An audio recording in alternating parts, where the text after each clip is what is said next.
Let's go to a longer term chart. We're going to go to the all-time history index chart to do the same exact thing.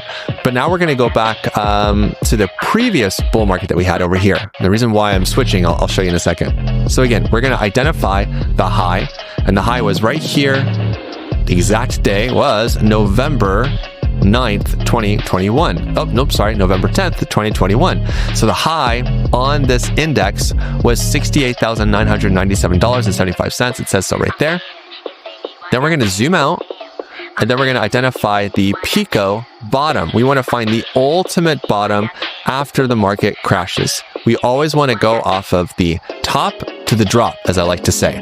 So now we have a new Fibonacci retracement range.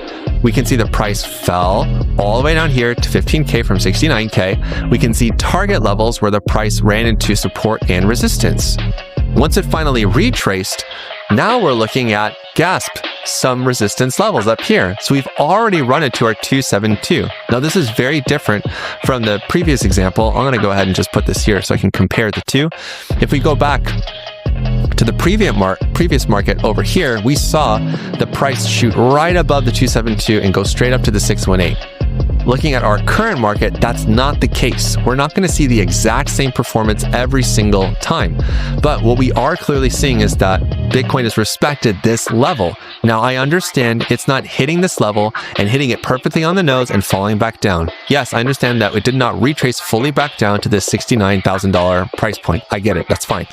But you can tell clearly that it did stop and it did pause at this level of $103,000. So where is our next target? Our next target is $173,000. Now, you may have heard me say this just a couple of times. There's a reason why I keep saying that 1.618, $173,000 is my target. This is primarily the biggest reason.